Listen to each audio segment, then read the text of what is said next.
আমরা সবাই জানি সাবেক প্রধানমন্ত্রী শেখ হাসিনা বর্তমানে ভারতের নয়াদিল্লিতে অবস্থান করছেন এবং তার পরবর্তী গন্তব্য নির্ধারণ এখনো অনিশ্চিত। ভারতের পররাষ্ট্র মন্ত্রণালয় প্রতিনিয়ত চেষ্টা করে যাচ্ছেন তার পরবর্তী গন্তব্যে তাকে পৌঁছে দেওয়ার জন্য।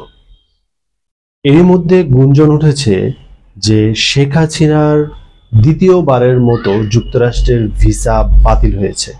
এ নিয়ে আনুষ্ঠানিকভাবে মুখ খুলেছে যুক্তরাষ্ট্র প্রশাসন।